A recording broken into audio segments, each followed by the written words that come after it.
Hello everyone and welcome back to TowerGate. It is Monday, TowerGate number 368, March the 12th, 2018. Thank you so much for tuning in.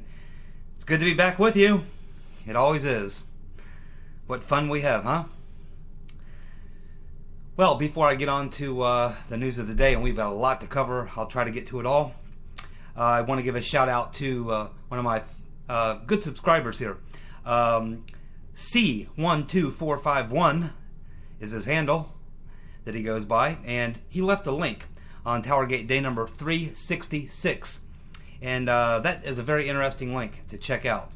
So I highly recommend you do take a look at it. It's about I think 47-minute video or something like that, so it's pretty long, but it's not terribly entertaining, but it's very informative to say in the least. I won't spoil it for you, but basically, the part of the video I enjoyed most is when you get about 3/4 of the way through it, he starts talking about this David Brock, which I'm sure you're all familiar with David Brock from Media Matters and Soros funded type guy. And what's interesting about it is that it literally shows, and he shows it to you, the emails, because this is what this video is about. This guy in this video has gone back and looked at a bunch of different WikiLeaks emails, and he's found some really interesting things in some of these WikiLeaks emails. In this thing I'm talking about now, he actually finds an email where David Brock lays out the blueprint for the attack plan on Trump, with the Trump-Russia stuff and everything like that, and it lays out the entire list of things that they're going to do. And of course, looking at it now in retrospect, we can see that they did all those things.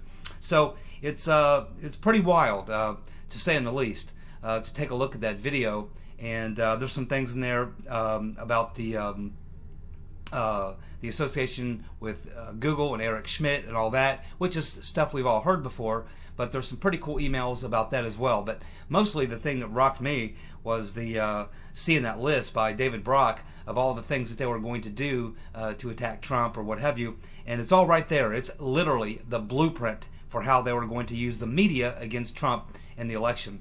And you know, about like I said, it's about a 47-minute long video, I think, but you can find the link to that again on TowerGate day 366, and it's the sub is C12451. So if you get a chance, check it out. I think you might enjoy it. And thank you to C12451 for posting up that link. Okay, Peter's favorite day of the week is Monday, and why is that? Because on Monday we announce the dumbass of the week. Now sometimes I get so busy I don't get around to it, or whatever. I think we missed dumbass of the week last week, but we're going to cover it this week. So here you go, Peter. Now we had a lot of contestants this week, and very, very close competition for dumbass of the week.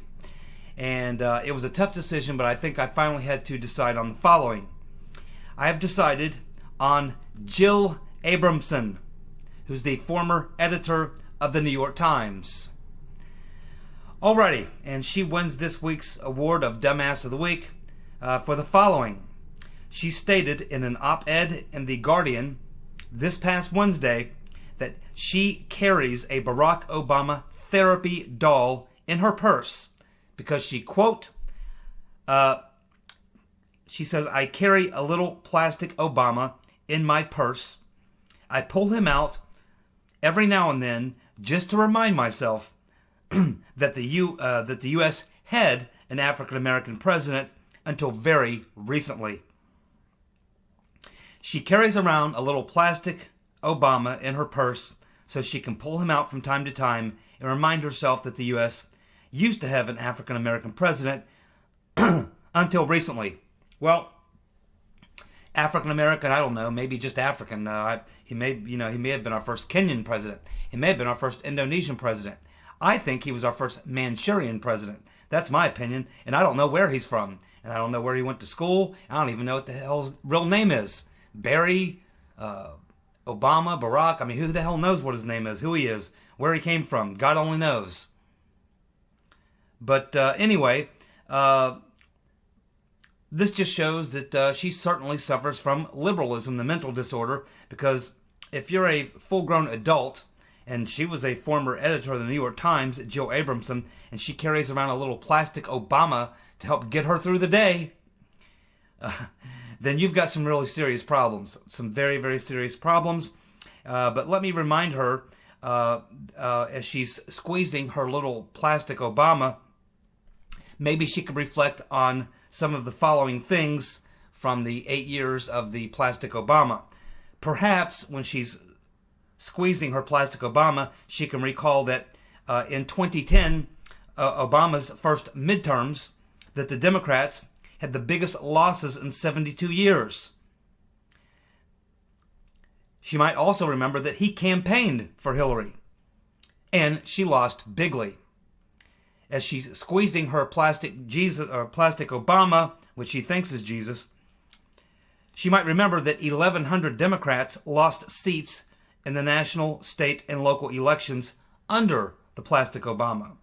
She might also remember that never in 8 years did Obama ever have more than 2.1% economic growth, the worst since World War II. She might remember, as she's squeezing her plastic Obama, that the rotten Obama doubled the national debt from 10 trillion to 20 trillion.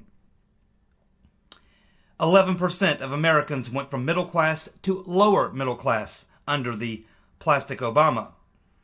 Obamacare. Americans went, Obamacare, massive increases in premiums, which still left 27 million people uncovered, and of course produced the lie of the year, which was, of course, if you like your doctor, you can keep your doctor. Of course, the plastic Obama also created a power vacuum in the Middle East. He allowed al-Qaeda and ISIS to grow massively during his time in office. And these are just a few of the many, many, many things. I could spend an hour going through the disastrous 8 years of the plastic Obama. But she can still give him a squeeze. Maybe she'll reflect on some of these things while Trump is making America great again. Perhaps she has not checked out the job numbers, the economic growth, the lowering of the budget deficit. And we're just getting started. The woman is clearly a nut and well deserving of the dumbass of the week. Congratulations, Jill Abramson, dumbass of the week. I'm sure Peter approves. Now, I've spent quite a bit of time on this New York Times or on this New Yorker magazine article, and I don't want to beat it into the ground or anything, but there was just so much in it. It was like a 1,500-word article, and it was just crazy. And so many things in that article that came out that had never been said before, things that we thought maybe were true but weren't proven true. She stated as fact. Still trying to figure out who planted that story on her. But there's a few other things that we still haven't covered, so I just want to hit these very quickly, and then we'll probably hopefully be done with the New Yorker magazine story. But another thing that we haven't talked about that was in that story is that she reports in that story that Robert Hannigan, the head of the GCHQ, in late July or early August of 2016, flew to Washington and briefed CIA Director John Brennan, the Muslim CIA director, and briefed Brennan on a stream of illicit communications between the Trump team and Moscow. Now, keep in mind the GCHQ is the British version of the NSA. Now, we've talked a lot here. A lot of people believe, I'm one of them, that believe that Brennan was using the GCHQ to conduct surveillance on Trump towers. Because, of course, he couldn't do it legally. And what happens a lot of times is, especially here in the United States and with Great Britain, is that we have laws that prevent you from being able to surveil people unless you have probable cause or something like that. So what they do when they want to surveil someone and they don't have probable cause, they don't have legal reasoning, is they go to a foreign intelligence agency and they let them do the spying. Now, of course, we know that the GCHQ has their own spy apparatus set up right here in Langley, Virginia, right in the same building as the CIA. So they're very closely connected. So here we're now learning what we all suspected was that John Brennan was in cahoots with the GCHQ, and in fact, we're learning that Hannigan himself, head of the GCHQ, actually came here and met with Brennan and provided him with what he says, or what's in the story is reported as, illicit communications between Trump team and Moscow. Illicit means pretty much illegal. But we have not seen any of that, but that's what is in the New Yorker magazine story.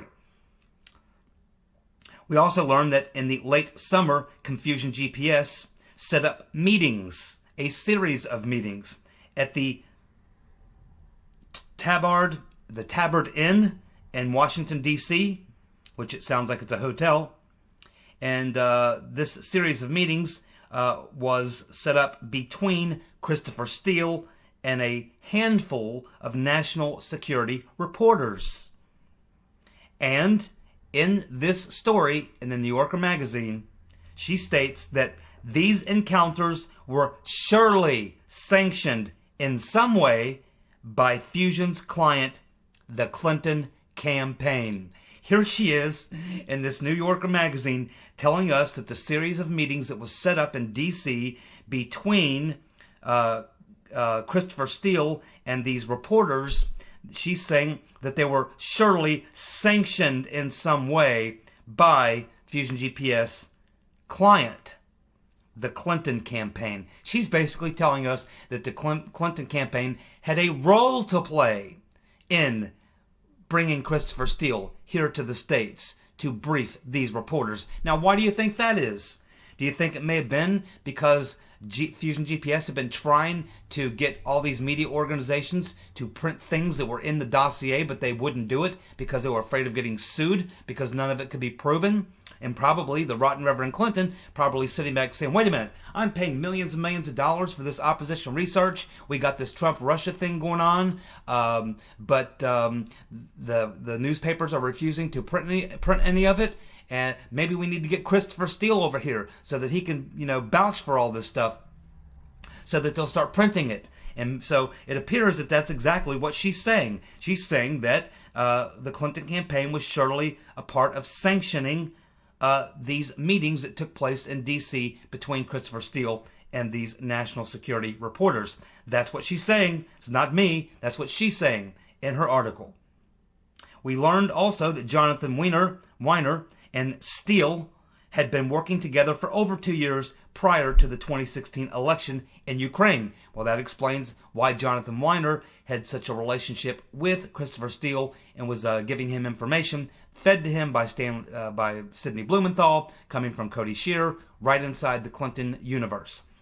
Well, we know that Christopher Steele is producing reports for the State Department and the UN on the Ukrainian situation, which I think was flowing from Weiner over to Victoria Nuland and Samantha Power. And so that's the work that he was doing, and that's kind of one of the Clinton Christopher Steele connections, is the things that he was doing for the Secretary of State, the Right Reverend Clinton, for her State Department regarding Ukraine. Let's see. We learned that it was Christopher Steele who went to Bruce Orr, and she states that Christopher Steele was a longtime friend.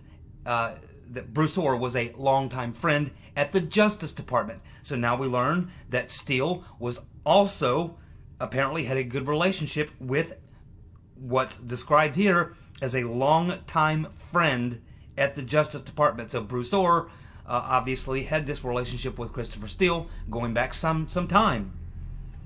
We don't know how that relationship started, but there we have it. And of course, she throws this one out in the story as well, which if you read it, I'm sure some of you blinked on this one, where she states that it was the Russians that nixed the idea of Mitt Romney being VP.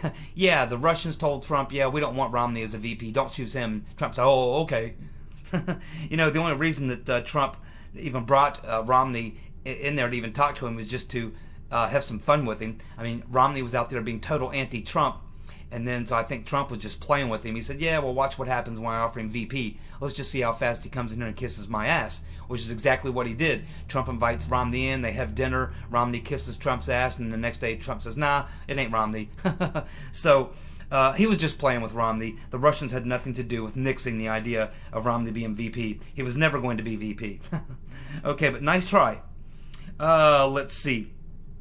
We learned that Simpson briefed Mark Elias routinely, not by email either, personally. That's what she writes in the article, that Simpson was briefing Elias routinely. And of course that would explain why Robbie Mook was saying the things that he was saying, because he was obviously being briefed by Mr. Elias. Now, I'm sure that was being shared with John Podesta, the campaign chair, and of course the rotten Reverend Clinton. After all, she was paying for all of it.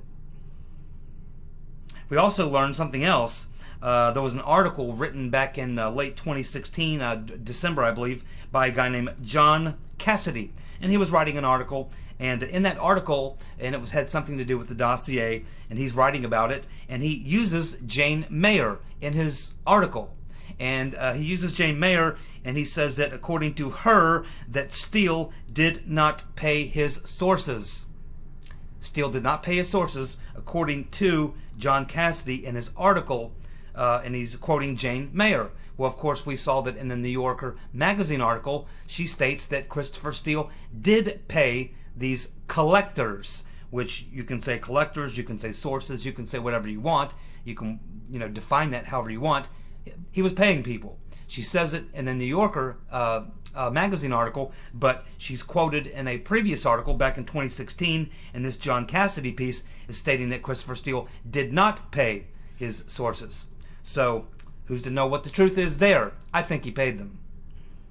Now, one last thing I want to touch on here. Of course, I've mentioned that that I think that it's very likely that Christopher Steele may have been the one that prompted her to write that article. After all, who's the primary beneficiary of the article? I mean, it's called, what, Christopher Steele, the man behind the dossier or something? And it's all about making Christopher Steele look like God's gift to the spy world. Like he's this wonderful man, this great spy, this great family man, this totally unbiased, this guy who cares so much about the United States that he's willing to sacrifice himself to try to get the truth out so that we don't get Trump, because Russia might take over the country or something. Anyway, that's what the piece is. It's a piece to glorify and resurrect the character of Christopher Steele. So I think it's rational or reasonable to believe that maybe Christopher Steele was the person, the impetus, or the person that maybe prompted her writing that article. He could have, called her up or contacted her in some way and said, "Hey, listen, I'm getting beat up pretty bad. I'd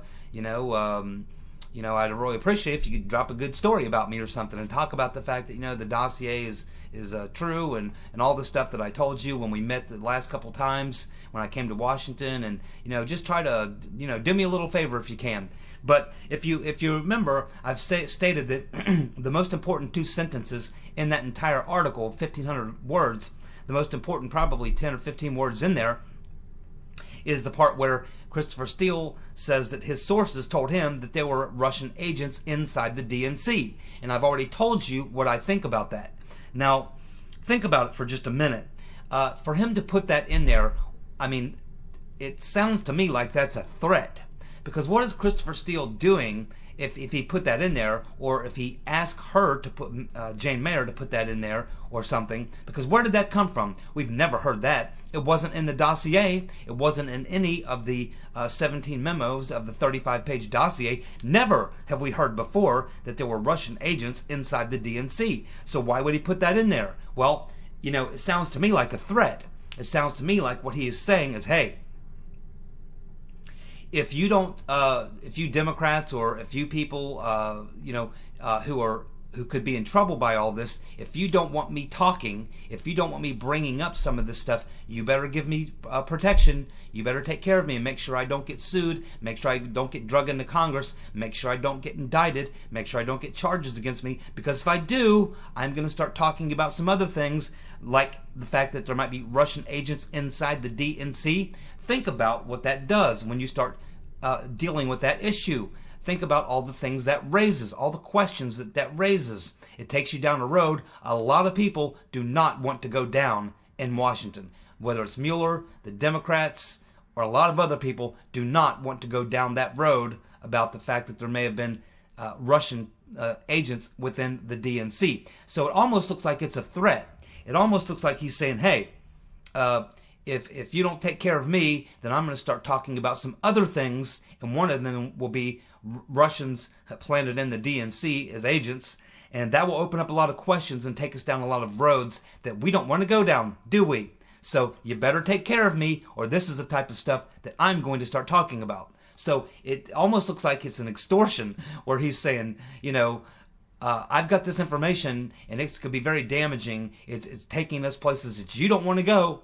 But if I get drug into Congress, if I get drug into criminal charges or something like that, this is the type of stuff that you can expect to come out of my mouth, and you're not going to like it. So you better take care of me. And I don't know if that's a message to Mueller. I don't know if that's a message to the Democrats, but it's a message to somebody, because nobody, not Mueller, not the Democrats, they do not want to go down the road of talking about there being agents planted, Russian agents planted in the DNC, because we know where that leads, don't we? Now, let's talk about some other things. Isn't it awfully strange? We have learned in the last couple of days that Devin Nunes sent one of those letters about what did you know about the dossier and when did you know it. He sent one of them letters to this woman, Shayla Murray. And of course we learned that Shayla Murray is of course worked for Obama and Biden both in the White House. And she is married to Neil King. Neil King being the number 2 man at Fusion GPS. So now we're learning some very interesting things. We've got this husband and wife team thing going on. We've got this Shayla Murray, who works in the White House for Obama and Biden, married to Neil King, who we now learn is the number 2 man in charge over there at Confusion GPS. And we also learned a while back that we have Bruce Orr, the number 4 man at the DOJ NSD, who was married to of course, Nellie Orr, who was the Russian expert with the ham radio, working over there also at Confusion GPS, doing open source CIA work prior to that, but now doing open source work for Fusion GPS on the Trump issue. And of course, we know that Mary Jacoby, the wife of Glenn Simpson, both working at Confusion GPS. We know that Mary Jacoby went over to the White House in April after Mike Rogers shut down the program that was allowing Confusion GPS to suck data out of the NSA database. So Mary Jacoby shows up over there at the White House, and a week later, Confusion GPS is contracted by the DNC, the Clinton campaign, to do work for them. So we have these husband and wife teams that we now find out that were working at Confusion GPS, and I wonder how many more husband and wife teams we'll find were working and participating in the frame-up and the insurance policy and all the rest. Pretty interesting stuff. Now, the last thing I want to get to today, because time is short, is back to Papadopoulos. As you know, I believe that Papadopoulos was a plant. Now, the last time we saw him, a week ago, when I reported on this, he was all smiles because he's just gotten married. He doesn't look like a guy who's worried about the fact that he may be sentenced to jail for providing false evidence or false information, lying to the FBI. Of course, we know that his sentencing hearing was postponed and it's never been rescheduled. It doesn't appear that they're ever going to have a sentencing hearing for Papadopoulos, and he looks pretty happy. Seems to be doing quite well. Doesn't seem like he's got anything to fear, despite what he was charged with and essentially pled guilty to. Why is that? Well, as you know, I had been trying to figure out, like a lot of you, where Papadopoulos came from. We know he was some kind of a plant, because all he did the entire time he worked for Trump was really 2 things. And number 1, he was trying to constantly set up meetings with Russians he was trying to set up meetings between Trump and Putin. He's trying to set up meetings between Trump people in his campaign and other Russians. At the same time, he's mingling with a lot of these con men Russians who are trying to use their relationships. Papadopoulos trying to use his relationship with the Trump campaign. These con men Russians trying to use their relationship with people in the Kremlin to get together and put together these crazy business ideas. You know, they want to build the Trump Hotel in Moscow and all this. They're trying to put together these business deals where they can get in on the game and make a bunch of money, and they're trying to use their associations that they all are bragging to each other that they have, even though Papadopoulos had no real pull in the Trump campaign any more than any of these so-called Russian sources had any pull in the Kremlin or with Putin or anything like that. They were just blowing smoke up each other's ass and trying to find ways that they could run a con game to try to pocket a bunch of money by using the fact that they had relationships, with these people in power. And so they were hoping to, get business things going based on that, where they could make some money and all that sort of thing. That's really what it was, a bunch of con men sitting around trying to come up with some ways to, make a bunch of easy money using their connections to power. That's really what you learn from that. But I've been trying to find out, like a lot of you, who was it that put Papadopoulos in there? And of course, we looked at a lot of things, and it's like, well, he could have been out of the Clinton thing because he kind of did some work in the State Department when she was Secretary of State. He very well could have come from Confusion GPS. He could have been an FBI plant. He could have been planted by any of these people. But, I've been looking into some things in the past 2 weeks or so. I've stumbled onto some things that now lead me to believe that maybe Papadopoulos didn't actually come from any of that. That it's very more likely to me now that he may have come out of the Bush stable of characters and character actors and con men. And the reason I believe this is because when you actually look at the timeline and look at the time when Papadopoulos was doing a lot of his stuff, it was during the time when Trump was still running for the Republican nomination.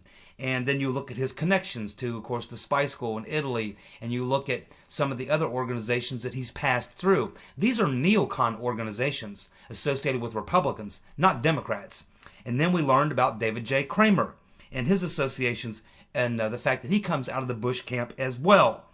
And we, of course, know that Paul Singer, the wealthy donor, was the guy who's the big donor to the website, the Free Beacon. Well, they were the first ones to hire Fusion GPS to do op research on Trump and other people in the Republican, the GOP field. So anyway, you have these connections with Papadopoulos, which appear to be more associated with anti-Trump Republicans, neoconservatives. That seems to be really more Papadopoulos' background seems to come more from there. And we know who put him in was in the Trump campaign was Mr. Clovis. So Sam Clovis. And of course, we did some background bio on him. He was a fighter pilot. Then he got out of the military. He went to work for Northrop Grumman. He's passed through a couple neocon think tanks. Then he became like a Tea Party activist. And now he temporarily worked in the agriculture department, but he was asked to leave because he got caught up in the Mueller investigation, because as Mueller was investigating Papadopoulos, he learned that Sam Clovis was the guy who brought him in, and that raised some questions, and I think that the Trump team just wanted him out of there. So he's out of there, didn't last very long at the Department of Agriculture, and now he's back as a radio talk show host. Now they say that he's a Tea Partier. Now that's very interesting, because I want to tell you just very, very briefly, because I don't have much time, but I was there for the original Tea Party, and I know where it originated. It originated with the Ron Paul supporters back in 2007. Back in 2007, there was a website that we used to all go to organize Ron Paul rallies and things and such. Now, I was a precinct leader in 2008 in the campaign as well as 2012, and I was also an alternate delegate in 2012 to the Ron Paul campaign. Now, back in 2007, when we were doing all this organizing, there was a media marketing guy who was very popular and led a lot of these things that we were doing, activism and things like that. And one idea he came up with was to recreate the Boston Tea Party. So he put together two different places where they recreated the Boston Tea Party. They did it in Boston and they did it in San Diego, where they actually had a ship and they actually dressed up in costumes and they threw the tea bags into the water and the whole 9 yards. And at that time, Ron Paul was getting thousands and thousands of people out to his rallies and the whole 9 yards. Ron Paul was spreading like wildfire. People were really digging on his message. The whole thing was going really good until the Republican establishment and the neocons discovered this, and they realized they really couldn't shut it down because it had too much momentum. So what they did was they hijacked the Tea Party movement. They got a bunch of wealthy Republican donors, and they started creating all sorts of other Tea Party events and bankrolling these individuals, calling them Tea Party activists. They were just neocons. They were using a lot of the language that Ron Paul used, but they really didn't support any of the things that he was about. So they basically hijacked the Tea Party. That's how we got the Tea Party Express and the Tea Party Limited and Tea Party this and Tea Party that. That was all about hijacking the original Tea Party, which began with Ron Paul. Now, it appears that Mr. Clovis was part of this Tea Party thing. So the question is, was Mr. Clovis a real Tea Partier, or was he one of the fake Tea Partiers? Well, we know he comes out of the military-industrial complex. We know that he's connected to various neocon organizations who are all hardcore anti-Trumpers. So as I dig a little bit deeper into this, I discover some emails. And I find out that not only did he put Papadopoulos into the Trump campaign, but Clovis became Papadopoulos' #1 contact during the time that he was in the campaign. He was constantly sending emails to Clovis, telling Clovis all about what he was doing, about trying to get meetings with Russians and Trump campaign officials. And all the while, you would have Clovis telling him, great job, way to go, egging him on, telling him to do more and more of it. You have one email which occurred on August the 15th of 2016, where Clovis tells Papadopoulos to make the trip to meet Russian officials, but keep it off the record. You have another conversation where after Papadopoulos met with Misfit, Joseph Misfit, the professor, back in March of 2016, Papadopoulos tells Clovis about this, and Clovis responds by saying, great work, good job, keep it up. So it appears that there were many emails between Papadopoulos and Mr. Clovis, and it was Mr. Clovis who was pushing Papadopoulos to go meet with Russians, to try to set up meetings with Russians, and was patting Papadopoulos on the back, telling him every time Papadopoulos would tell him about, I talked to this Joseph Misfit, or I talked to this Mr. Milian, blah, blah, blah, blah, blah. And Clovis was always egging him on, telling him to keep going, telling him to keep doing it, telling him what a great job he was doing. So it was a lot of what was going on here, and the reason why Papadopoulos was out traveling around the world, and particularly in Europe, meeting all these Russians, is because he was being promoted or prompted to do so by Mr. Clovis, who I've been skeptical about since the very beginning. And now we're learning much more about Mr. Clovis and his relationship, and now we probably know why that the Trump administration asked him to leave the Agriculture Department and why he's back on radio. And as far as his being a Tea Party activist, it looks to me a lot more like he was a neocon and was one of them phony Tea Party activists, not the real deal. We were the real deal. The other ones were the phonies. And I'm getting reason to believe he was one of the real phonies. But with all those emails that Papadopoulos was sending Clovis to tell him about these great meetings he was having with Russians and how much success he was having at setting up these potential meetings with Trump officials, and Clovis egging him on the whole time, we never get an email or any information where Papadopoulos ever emailed Clovis and said, hey, guess what? I just found out that the Russians got dirt on Hillary. Never did he tell him that. Oh, he told him all kinds of things, but he never told him that. Just like he told Alexander Downer in a drunken stupor in a bar in London, but he failed to tell anyone in the Trump campaign about it. So it's looking more and more like Mr. Clovis was the man behind Papadopoulos and probably an anti-Trump neocon planted to do some damage. It looks like he came out of the Bush stable of anti-Trump neocons. And it looks like He was, I don't think he was associated with Fusion GPS. I think it's more likely, if you look at his background, his associations, that he may have been put in place by David J. Kramer, who comes out of the Bush. Kramer was a Bush operative. We've linked him mostly to McCain, but as I pointed out in the previous video, he comes out of the Bush stable. So it looks like Mr. Kramer and Mr. Clovis may have some association, and it was Clovis who was pushing Papagalopoulos. I think we're getting closer to knowing who planted Papagalopoulos. Thank you so much for tuning in. You guys have a good night. I'll be back tomorrow. See you. Bye.